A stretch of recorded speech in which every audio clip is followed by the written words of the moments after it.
Welcome to the City Council District 4 Candidate Forum.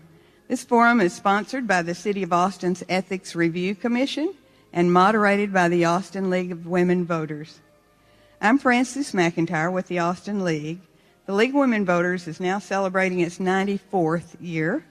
The League was formed out of the suffragette movement to give women the vote in 1920.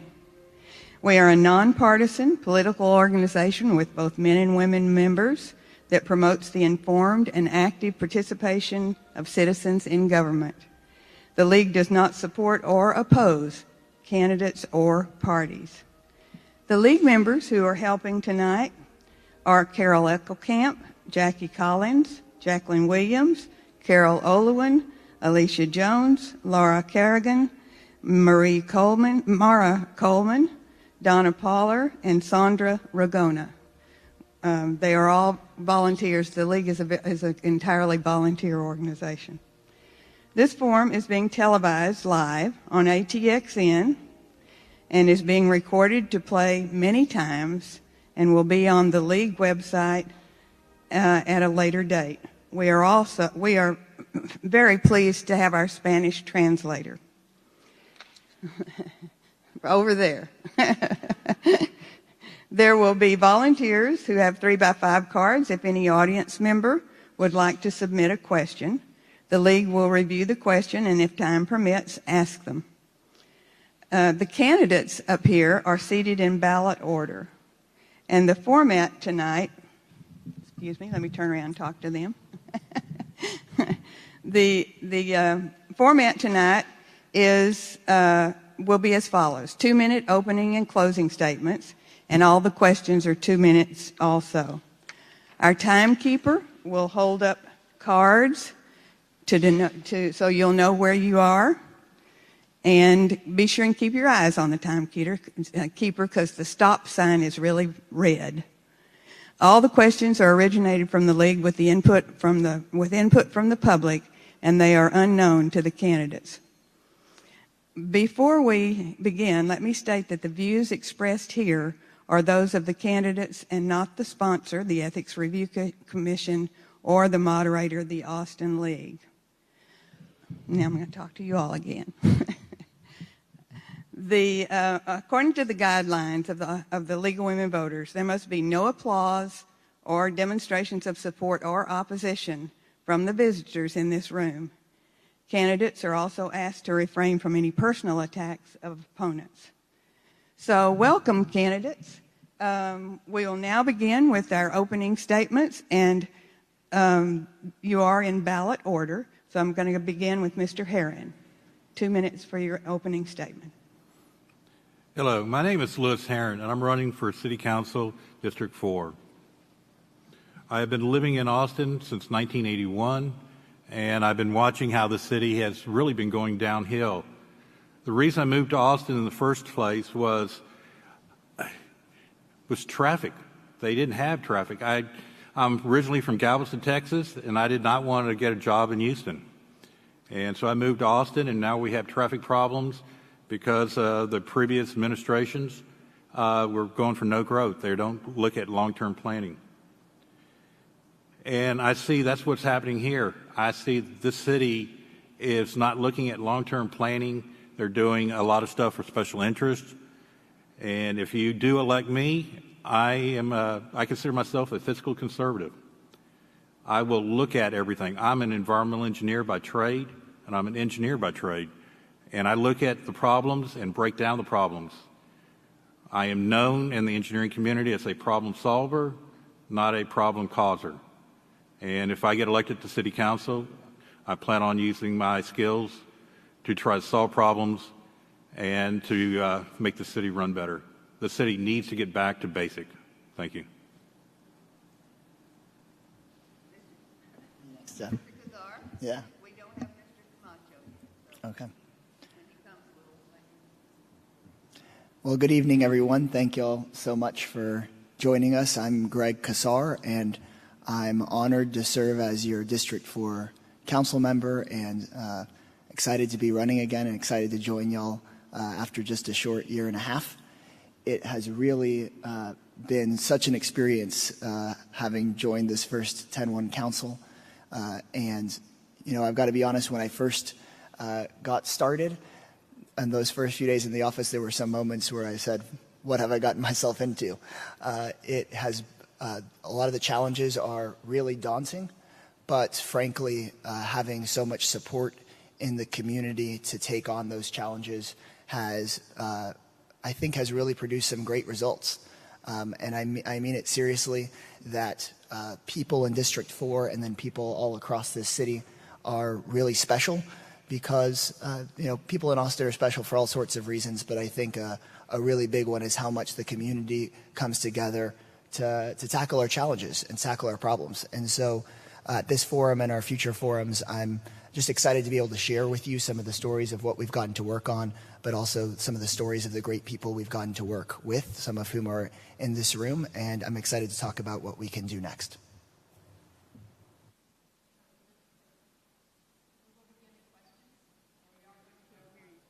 Sorry. We will begin the questions in the same way in the ballot order, and then we will rotate who starts on the questions. And so we will start with you, Mr. Herrin.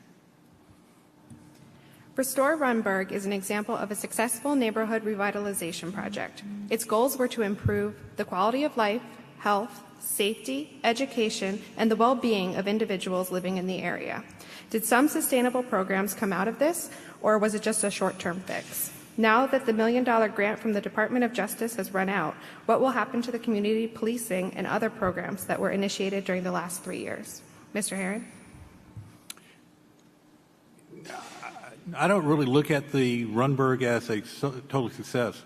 We still have, last month there was a murder right down the street. We still have shootings, so we have a long way to go. We need to find other grants. We need to do other things. So I don't look at it as a success. I will say I used to ride my bike through there when I was going to work, and it's a little safer in some things, but I don't see Rundberg as a total success yet.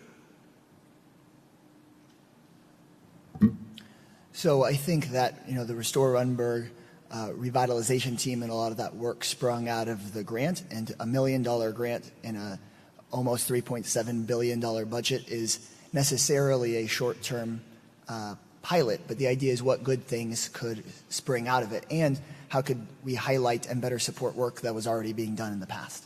The mobile walking beats, I've been on 2 of them now with our officers, and there are some parts that they are still figuring out, and some parts they've figured out pretty well. Even though that grant is running out, the police chief has included in the budget continuation of many of those walking beat shifts in our crime hotspots. And I have some of the crime data that shows that a significant portion of the crimes that they've been looking at have seen a reduction in those hotspots, but obviously there is still a lot more to be done. And I think that what I appreciate about the project and a lot of the people that have been involved, whether folks agree or disagree with certain parts of the project, is that we're taking a comprehensive look at public safety. And so I'll mention some of it now in my last minute, but essentially we are working on enforcement issues, but more than enforcement issues, taking a more comprehensive look at what the root issues of crime are. How can we provide adequate services for folks with addiction issues, adequate services for the homeless? How can we better use police resources that could be targeted towards enforcement, but maybe could be better targeted towards problem solving and actually preventing crime before it occurs? And I think that our police department is learning how to do those walking beats better, how to better engage in community policing, but we still have a long way to go. The city actually commissioned an independent report on community policing and got back dozens of recommendations about what the department needs to do moving forward to be a better community policer across the city. The next question. In a rapidly growing city like Austin, keeping up with infrastructure demands can be challenging. Roads and bridges, water supply and purification, storm systems, sewage treatments, they need continuous upkeep. What are the infrastructure needs of the city, and what, if any, is in need of repair and upgrade? Is the city doing a good job of keeping up with the demands imposed by our rapid population growth? Please explain your position, and we will start with you, Mr. Casar. Sure. Well, the fact of the matter is we're behind. And so it's not just about keeping up, but if you drive or walk on District 4 infrastructure, that it's not in an acceptable condition. So, for example, North Lamar, our former Public Works Director, told me was about $80 million substandard below what the City of Austin should consider your standard road infrastructure. And so as a growing city, we've lacked some of that basic infrastructure investment, which is why, even though I have some issues with some components of the mobility bonds put forward in November, I still support it, because we need to start making the kinds of investments that can keep people safe, can get people moving, and address our urban planning issues and our traffic issues. So I'm supportive of us dedicating money in that way, but we also have maintenance issues, as you highlighted in the question. We are dedicating money in this year's budget to renovating some of our District 4 libraries. We've doubled the building maintenance budget, which isn't a big vote getter. People don't come to a rally about us doubling the building maintenance budget, but it's the sorts of things that we need to do. And so I guess my short answer to the question is that we're behind, and we're working on how to catch up. Anybody that goes to our municipal court building or our police headquarters or Little Walnut Creek Library know that we're behind, and the balance continues to be, how do we fund necessary community programs, vaccines for kids, affordable housing? How are we sensitive about people's tax bills? And then how do we catch up on our infrastructure? And we need to channel the wealth created by that growth the best that we can to address those needs. Thank you. Mr. Herrin? No, I agree. The infrastructure of the city is bad. Greg is only talking about roads, but we have to look at our water system, our sewer system. They're aging. The city just recently, a couple of years ago, finally started an asset management, in which the city needs to get that asset management program up and fully running. They need to start setting money aside to replace their water, their sewer systems, the electrical systems. Instead of taking out a whole section of money, put it in general fund, they need to start fixing their stuff. Otherwise, people don't realize how many millions and billions of dollars that we have tied up in undergrounds, out of sight, out of mind.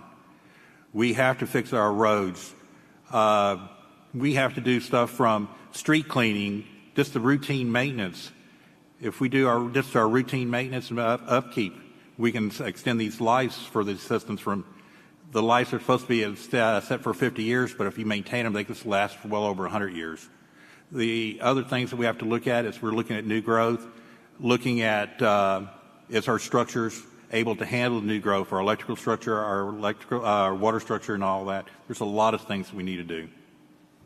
So the infrastructure it's one of my top priorities, if anybody's asked. Being an engineer, I am well aware of all that, from the bridges to everything. Thank you.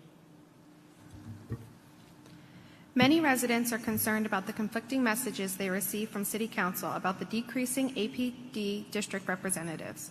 They believe that Austin Police Department's District Representative program adds value to community policing. What steps would you take as a council member to ensure effective community policing, not including the current proposed city plan to bring committed time back up to 30%? Mr. Herrin? I'm not quite sure I understood your question. I can repeat it. Residents are concerned about the conflicting messages they receive from City Council about the APD District Representatives. They think that Austin Police Department's District Representative program adds value to community policing. What steps would you take to ensure effective community policing? And your answer should not include the current proposed city plan to bring committed time back up to 30%. Okay. As I stated before when I ran 2 years ago, I am for the cops to be interacting with the citizens. I am for walking the beats and stuff like that. In the first move here, and you see the cops that's running in the police cars, you never interact with them. I am for interaction. I am for to have as many showing up at our events like night out and stuff, our ice cream socials that we have in my neighborhood association. But I am for, and it's kind of hard because I'm looking at one side, and I kind of feel the question is more geared to somebody who's on the council right now. But I'm for as much interaction with the police, with the local citizens as possible. So I know that a lot of people in the district and in the community were concerned that this budget may result in District 4 no longer having its district representatives. That's something that I communicated those concerns to the city manager who creates our proposed budgets. And right now the proposal before the council keeps the district representative program going here in District 4 because I think it's been very successful. Now, the report that was commissioned was that some district representatives do a certain kind of job and others may have different sorts of duties, and maybe we should find ways to make the program more uniform so that it's more effective. And I think the kinds of work that's being done here by our district representatives in APD is the kind of work that the police department should be mirroring in other parts of town. But here, our DRs have done an excellent job, and I intend to do what I can within the council's authority to keep our district representatives working here in North Central Austin.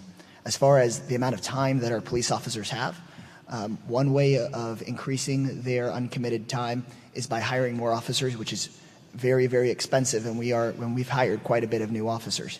However, there's other smart ways for us to free up their time. One thing we're doing is we're opening up a sobriety center, which is best practice in cities across the country. Our police officers sometimes get pulled off the street for 2, 3, 4 hours. In a night shift, we don't have that many officers, and they might spend all that time sitting in the jail or in a hospital with a simple public intoxication. And so in cities like Houston or San Antonio, at a sobriety center, we can bring those publicly intoxicated individuals, save officers time, get them back out on the street, and provide people with the sort of treatment so we can break the cycle of addiction that oftentimes gets officers repeatedly arresting individuals in our community for things like PI. Just to clarify on some of these questions that we have put forth in this gathering of questions, we want to really specifically ask questions that are citywide, not just District 4.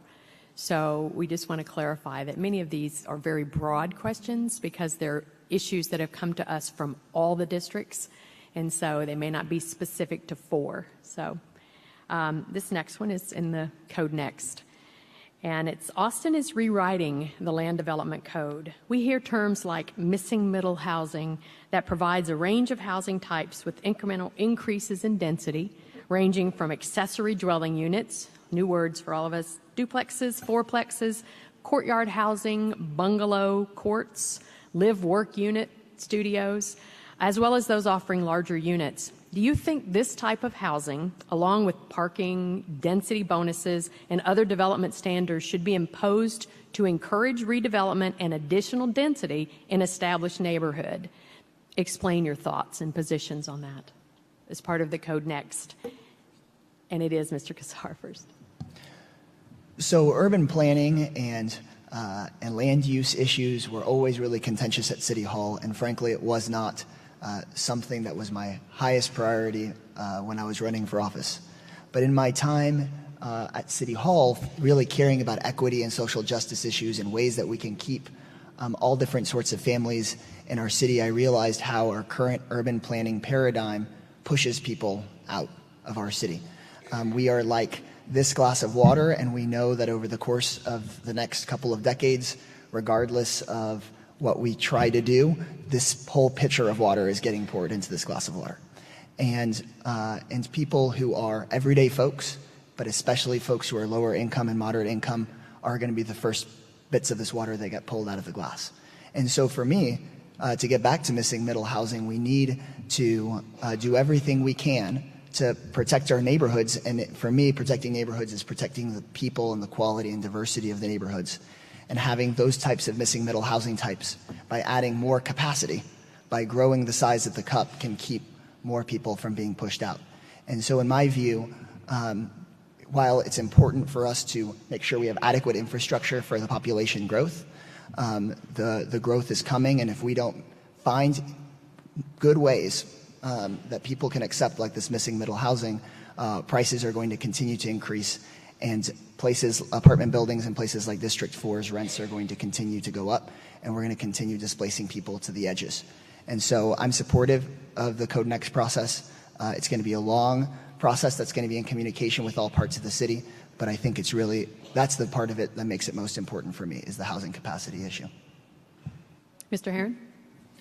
There are a few parts of CodeNext that I agree with, but there's a lot of them when they're going to really destroy the neighborhoods when you start putting in these tiny homes.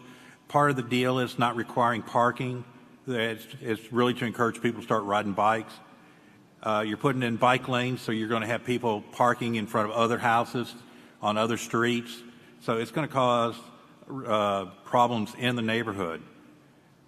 So the way the division, things got to be is the neighborhoods are going to have to agree to accept this. If the city council starts changing this and saying, okay, we have an established neighborhood, single-family homes, all of a sudden we're going to put fourplexes in there, you change the scope of that neighborhood. And, you can have a nice feeling neighborhood, and now you have a neighborhood that people really don't want to live in there. So I don't agree with everything in CodeNext. I really can't support it as a whole, but there are sections I do agree with. Thank you. The $720 million mobility bond package includes funding for corridor mobility, which adds arterial roads and corridor improvements, local mobility, which funds non-automobile road users, such as pedestrians and cyclists, and regional mobility, which addresses congestion and enhances safety. Are you satisfied this will solve our congestion and help move people through our city? Please explain. Mr. Herrin. I am not for the way the bond issue is set up. I think it should have been broken up into 3 packages because it is 3 different options, and let the city decide. Is it going to help? I think it's just a Band-Aid approach, to be honest with you. We need to start looking at some long terms, and we need to figure out what is the biggest way for the buck. The biggest bang for our buck. A lot of stuff we're doing is little pieces. It's kind of like what I look at is we're just trying to get the low-hanging fruit. We need to shoot for something big so we can start going after the low-hanging fruit, because the longer we wait, the more expensive it's going to be. We have to come in with new transportation ideas. The city of Austin is forcing people out. People are going to be coming in.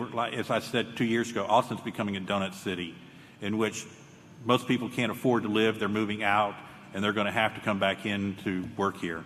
So we have to look at transportation. We have to look at a lot of stuff. But do I think this bond issue is going to help out? No. I think it's going to be a Band-Aid approach. And actually, I think in some sections it will probably make the traffic worse. Mr. Casar? So I thought long and hard about whether the bond issue should be one issue or if it should be, as some folks have mentioned, broken up into pieces. And there's a Benjamin Franklin quote that I always really liked, which is during the Revolution, he's said to have said, we must all stand together or we shall hang separately. And that resonates with me a lot in the work that we do on the council. We are one city, and breaking it up so that, for example, projects in the western part of town, people over there all go vote for theirs and vote against for projects in the eastern part of town or the central part of town, we wind up not only with incoherent transportation system, but in the end we all rely on one another. And so that's why I think it's important for this to be a comprehensive package that has all different kinds of pieces in it, from road improvements to things that support transit to things that support biking and walking safely. And so ultimately, is it going to solve congestion? No. It's not going to solve it. It's going to help. I think it will certainly help. But the fact of the matter is, one highway project, what's being done on 183 right now, is more expensive, is more dollars than this bond proposal. And this bond proposal was criticized for being large. We have a very large problem. And I think the bond proposal will be significant in the improvements it provides for everyday people. We worked with some people who are here, Caro Dubois, and also the principal of Linear High School, to come advocate for basic sidewalks so that kids could get to school. And this bond proposal is going to prioritize safe routes to schools and the most needed sidewalks. Anybody who drove here on Rundberg Lane knows that we have a lot of work to do. This is going to start setting up a corridor plan for Rundberg Lane. I could go on and on about the everyday impacts and the everyday phone calls we get about lack of transportation infrastructure, be it from a cyclist that approaches me in the grocery store that got hit on his bike on Airport Boulevard, to kids that walk in the ditch on North Lamar. So it will help on those fronts, and it's a good start. Question about healthcare across the city. The population of Austin is exploding, and income equality is on the rise, leading to health disparities.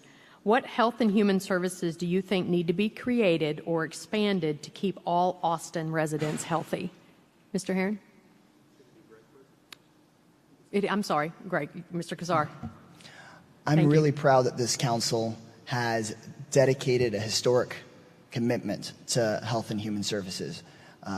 Last budget and in this budget, we're going to be doing more for health and human services than's ever been done.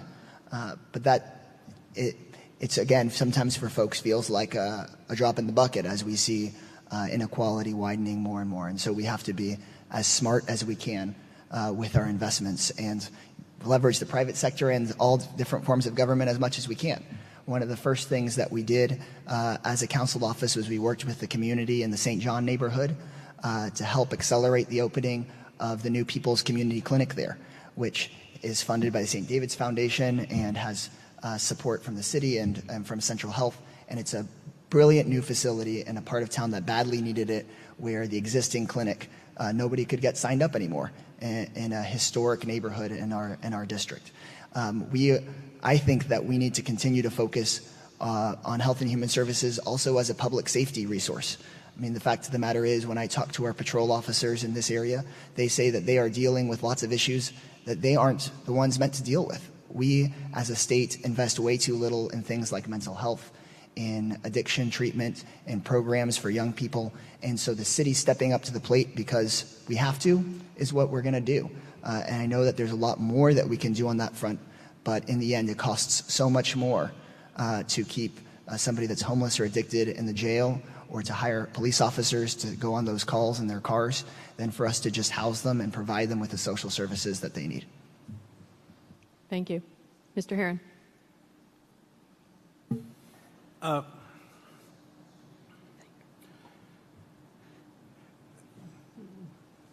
agree. District 4 and the city as a whole needs more health care. But you know, one of the things is, how do we pay for it? Who do we basically serve? What do we look at? The children? Do we look at this, or the older? Or we look at say like what happened at the ARCD last week, where they had 100 calls because they were on for drugs? I don't have an answer for it, to be honest. I really don't. I know we have to do it. I don't know how we're going to pay for it.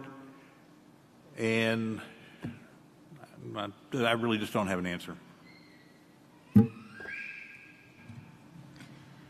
How would you address early intervention programs to prevent juvenile crime in your district? Would you consider working with AISD, Mr. Herrin?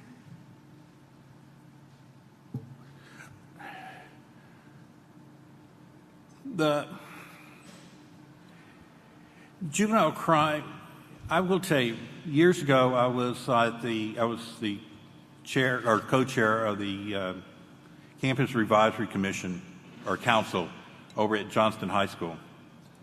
And I used to go to meetings early in the morning, and I would watch the kids come in on a school bus, go to the cafeteria, and when the first bell rang, half the people in the cafeteria would leave campus.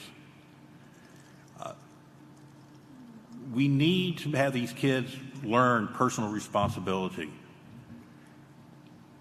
We need to enhance them for training. We need to get more vocational training back in the schools, which we don't have. We need trainer for other things. If the kids look at they don't have a life or a long-term goal, they're just not going to go. We need parents' involvement. There's a lot of things that we need and that we're not getting. When I was over at Johnston High School, we would call and beg parents to show up. That school had well over 1,000 students there. And we would have maybe 2 parents would show up at a meeting. And for these youth, we have to get parent involvement. We have to do other things. We have, I've been involved in scouting. I teach skills. I do a lot of things. And the only way we're going to do it is by having the church, having parent involvement, and having a lot of volunteers to help train and encourage these students. Mr. Casar?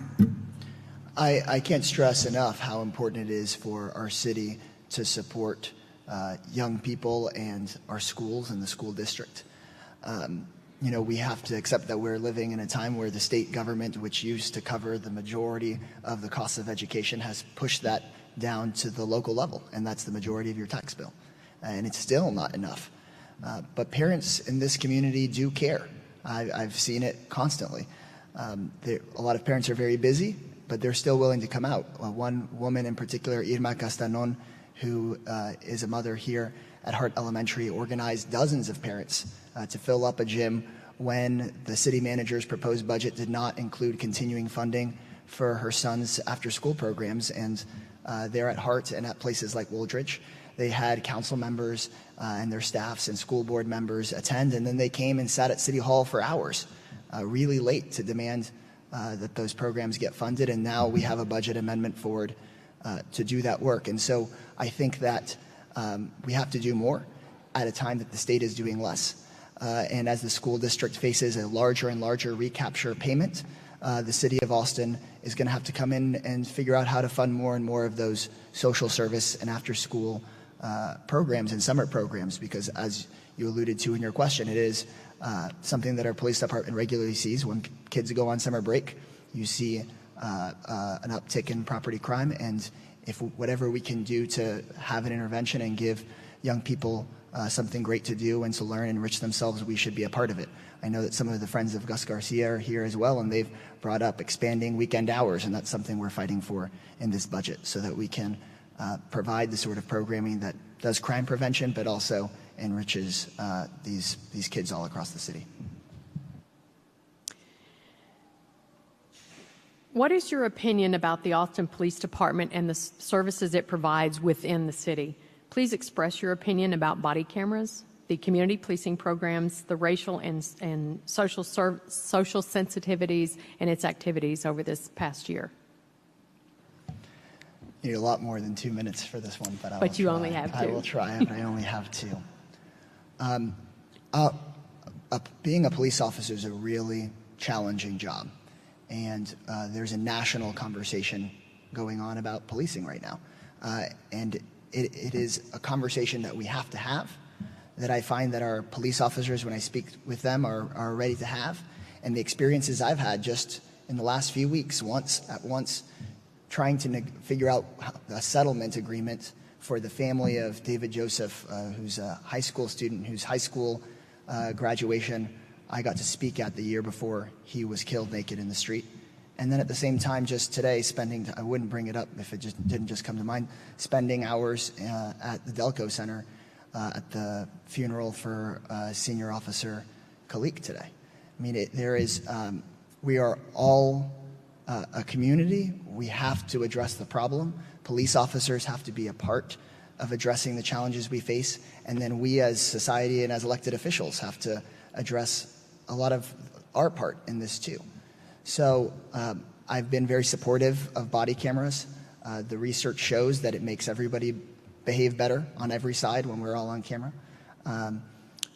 We have to figure out a way to continue funding those. I'm supportive of many of the recommendations that the Matrix study brought forward about improving community policing, and I'm especially supportive of all of us owning up to our part in this conversation, because the police department is not perfect. They are far from it, and some of our officers clearly need to change the way that they interact with the community. But that's not something we can just fix with a vote. And I'm interested in working with you all and anybody that I can to figure out how it is that we do it, because it's not simple, but it's something that's very urgent and on my mind. Thank you. Mr. Herrin? When you come to the question of body cameras, I am for it. We need, a lot of times what we see are videos of things that happen afterwards, or We don't know what happened before. We just know it happened in a small scale, in a small time frame. But for body cameras, if the policemen are recording stuff from the time they get out of their car through the whole stop or whatever event, I'm for it just so we can see what's going. I wish the body cameras, and I may be wrong, but I don't think there's sound on them. Or are there? We've got sound. You got sound on them? Because in one set that y'all were looking at didn't have sound? I think they have a separate microphone. Okay. But when it comes to police, I will tell you, one of my best friends when I was growing up's father was a police officer. I have been stopped by police, and I support the police. I will tell you, my last speeding ticket I got in Bell County, and the cop that actually it was a state trooper that stopped me, was very courteous and all this. And when I talked to the judge trying to take defensive driving, and I told him how well the officer was. But I grew up around police officers, and I've always respected them and behaved. But I will tell you, I have been drawn when I was in high school, or actually first year of college. I was stopped, and the police officers drew guns on me. They thought they had a report that somebody in a Cadillac, and I was driving a Cadillac at the time, was impersonating a police officer. But afterwards, they apologized when they found out the guy was, I'm 18, and the guy they were looking for was somebody like me now, fat and old and gray. So I'm for the police officers. I'm more for encouraging, and it's time for me to stop. Thank you. This is a question that came from the audience. There's a neighborhood here in District 4, Windsor Park, that continues to have blight in the form of trash piled on the curbs, abandoned vehicles, overcrowding in single-family houses, and they've had an upsurge in crime. They call 311, and it's had no effect. What do you plan to do to address these types of problems, not only in Windsor Park, but in other neighborhoods that are having those problems? Mr. Herrin. I think there's several neighborhoods that are having some of that problems. I know in my neighborhood, which is just basically on the other side of the creek from here, we're seeing a small uptick in crime. We're seeing a lot more homeless moving into the neighborhood. But for the cleaning up and all this, the city has to get their code compliance up and running and getting them to what they need to do. And if and hopefully the report on code compliance is they're all being trained. But I think we probably need more people in code compliance, and we need more enforcement teams to make sure we get this stuff done. Thank you. Mr. Casar. The council did work with our auditor, who's independent of the code department and the city management structure. It's an independent auditor that the people have granted those powers through the city charter. We worked with that auditor on an audit of the code department, because it's no secret that it's certainly one of the most embattled departments in Austin. That showed that there was some serious lack in training, that they need to move around some of their resources, and just recently the code department director left the city, and we now have an acting director and are in search of a new one. And so my hope is that it'll be a new day at the code department soon. I've heard these sorts of complaints consistently. They constantly come into the office, and I'm working hard at making sure that we prioritize things like illegal dumping that can have an environmental impact, and also dangerous conditions. We have a lot of dangerous rental properties, especially in our area and also along Riverside Drive, that need to be addressed early on. In my term, we got a call from a couple of District 4 constituents right here next door in the Stonegate neighborhood, literally, well, I'm a little disoriented, next door, in Stonegate right here across the street from your neighborhood. And the landlord had not fixed the air conditioning for one of the residents for days, and that he was sick, as was his child with medical issues. And sometimes it was the council office, it was us that had to work with him to escalate that issue and finally get the air conditioning back on. It took just one day after we got involved and brought the press and the code department to bear. And so we have serious issues that the code department needs to be addressing, and I'm hoping that the new code director can make sure our resources are prioritized to the serious issues. We have another question that came from the audience, and it's about a proposal that's going to come before the council over the next couple of months, and it's on the conversion of existing billboards to digital. And this is coming from the Scenic Austin group, and they want to know if you agree with them, with Scenic Austin, that we should work to eventually eliminate billboards in Austin, Texas, and not allow digital billboards now. And just explain your position. And I think we start with Mr. Casar. Yeah. So my understanding is we're currently on the path to no longer having billboards in the city. And a proposal has been brought forward that there may be some public safety benefit to the police department if they could activate and take over digital billboards in the case of an emergency. But then research has come forward that there's actually a public safety risk associated with billboards changing, especially on places like the highway, which to me seems like a really significant issue. I mean, it seemed like the argument for them was a public safety argument, and there seems to be some research that shows that they could cause a real problem. So right now I'm inclined to leave the process in place the way it is, continue to phase out billboards in the city. But just like any issue coming forward before the council, I do take testimony seriously. I do take input seriously as we get close to a vote.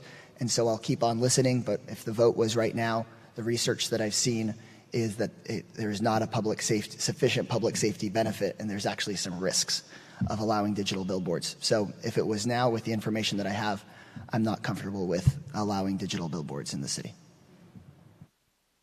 Mr. Herrin? To be honest with you, I didn't know this was a discussion. The way I feel about billboards and digital billboards, I look at them as eyesores, to be honest with you. I go home every day and I see billboards for adult places, and I'm going, I don't know why we're advertising that. We see billboards for a lot of stuff. I don't really like billboards, but I can see having them for informational purposes. The highway department is putting in more of their electronic signs, and which wouldn't probably be subject to our billboard ordinance. But when it comes to digital, other than they can change it real quick, probably not for them, to be honest with you.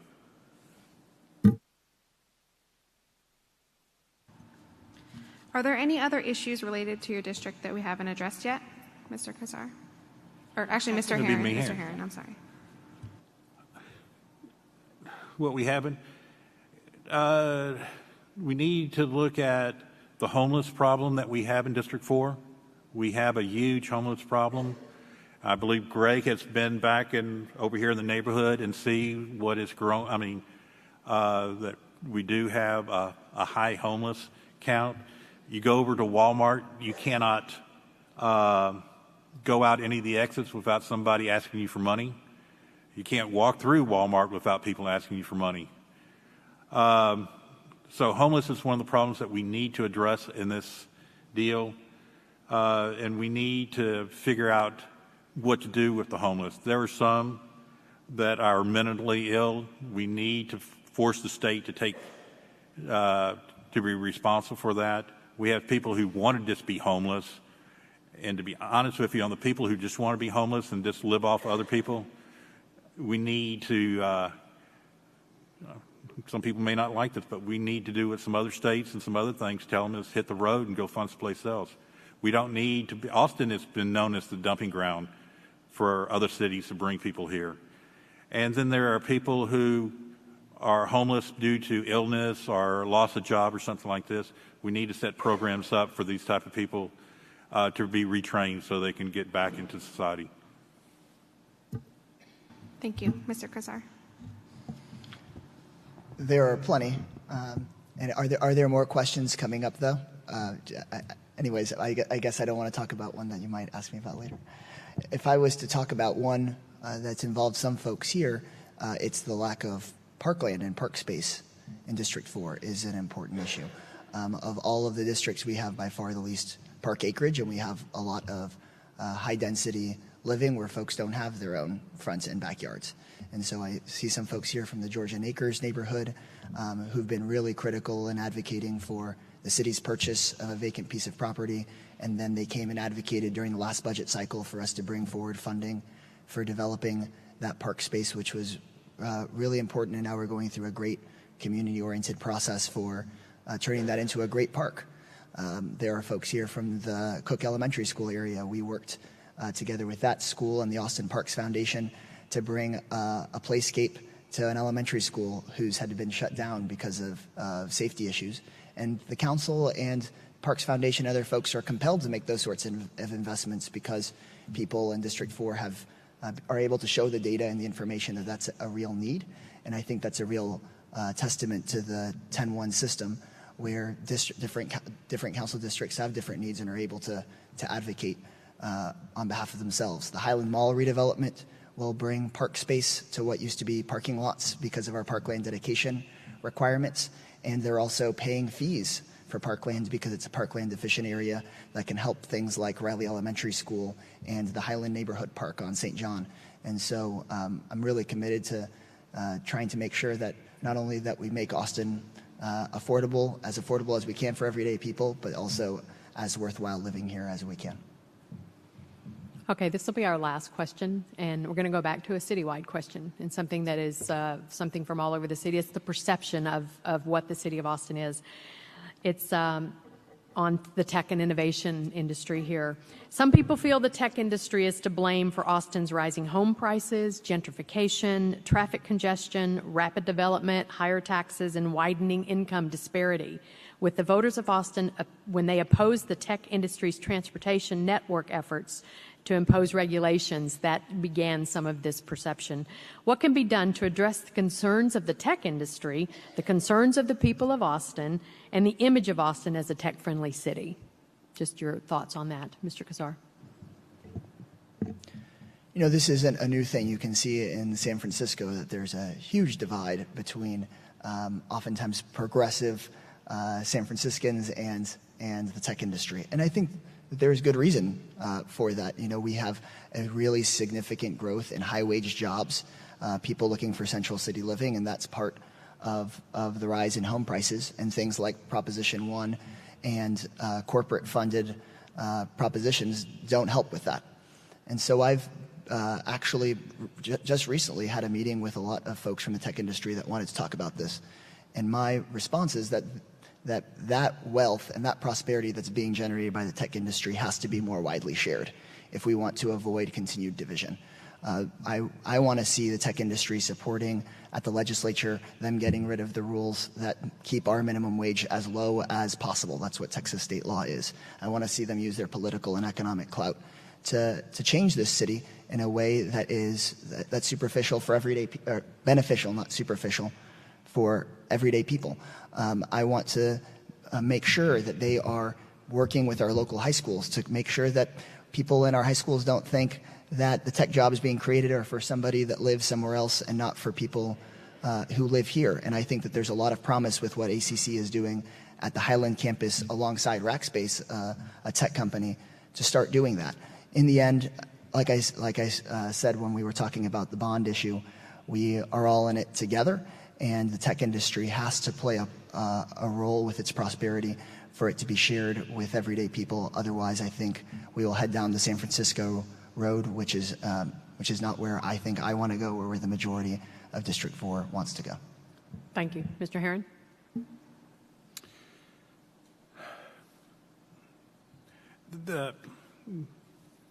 Do I blame the high cost, or does the city blame the high cost of everything on the tech industry? They were a cause, but when I first moved here, we had IBM, we had Texas Instruments, we had Hewlett-Packard. So we always had tech industries. We've gotten a lot more. We've lost a lot of those manufacturing, and now we're getting into some other types of jobs here. We have to be able to work together. We have to educate our people. One of the things that I think a lot of people realize is The old standard, when I used to write a letter for the state, I had to write it to an 8th grade level because our educational system in the state is behind. And that's the general thing. We have to bring up education. We have to bring up everything. We have to encourage stuff. But as Greg was talking about minimum wage also has a drawback. I don't know if Greg has ever operated a small business. One of the things I did in high school was operate a small business. You don't make a big profit. If I'm hiring a few people and all of a sudden I have to double my salary, I'm letting those guys go. But when you look at high tech, do they cause higher problems and perception? I think it's yes. Do we need to work with them? Yes. And we need to hire more local people. Thank you. Thank you very much. Now we'll have our closing statements. And I think we started our opening statements with Mr. Herrin. So we have a 2-minute closing statements. And Mr. Casar, we will start with you. Well, thank you all so very much for coming. It's great to see so many familiar faces. And when I first drew the short straw, which was a white marble that I was only going to be able to do this for 2 years and that I was going to be back here, I'm just like anybody else. It was a surprise, and I said, great. But actually, I'm happy to have pulled it. I'm glad to be back out here with y'all and to be able to share what it is that this 10-1 Council is doing to get more folks engaged and to hear your ideas and share stories about where it is that we can go next. Something that I committed to when I was on this stage during the last League of Women Voters Forum was to activate more people and to get more folks organized. And the stories that I told about AISD really changed the direction of the budget. We had District 4 residents come just last Thursday and talk about the backlog in our sexual assault evidence rooms, and they changed the shape and form of the city budget, and they changed what it was we were doing. We've had tenants from the Cross Creek apartments who were getting evicted because of a negligent landlord that was taking city money, and we changed the course of their lives. Second Chance Democrats, which is a group of formerly incarcerated individuals, turned us into the first southern city that has a fair chance hiring ordinance that's banned the box. There's so much potential out there, and it really lies in y'all. And if I get the chance to keep on helping and keep on being a small part of it, then it would be my honor to continue doing so. So thank y'all. Thank you. Mr. Herrin. As I've stated, I'm a fiscal conservative. I look at things as an engineering, and I'm trying to be a problem solver. If I am elected, if y'all decide to elect me, I will guarantee you I will work for the best for the District 4, best for the City of Austin. I will try to help out as much as I can and try to make District 4 a shining example for the rest of the city.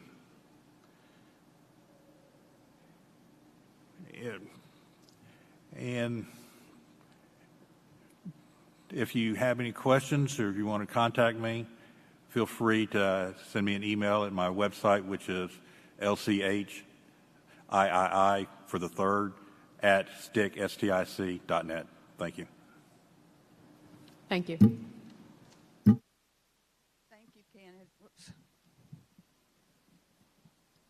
Thank you, candidates. And let's give them a really nice round of applause.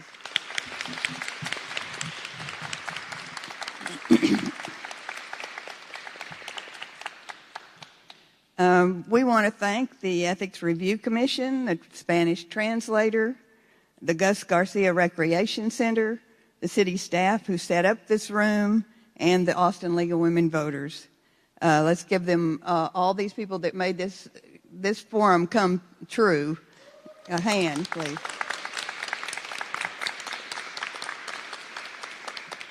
The League hopes that this forum has helped you become informed about the city folks who represent you on council. This is a very important election, and your participation is vital to our democracy. The League also publishes a nonpartisan voters guide, which will be in the Austin American Statesman on Sunday, October the 23rd, which is a day before early voting begins. It will be online at lwv.org. And Election Day is November the 8th, and you may vote at any polling place that has a sign that says vote here. If you do not have a photo ID, you may bring other identifying things like a utility bill in your name or your voter registration card, and the league website has more information about what's needed if you do not have an ID with a picture. There are these pamphlets out on the table that are really good. They give you all the information about early voting. They expect a lot of people to vote for this election, and it would be much better to go early voting where you don't have to stand in quite as long a line. Thank you again, and we thank you all for participating in this forum. That's what makes Austin work. Thank you for coming.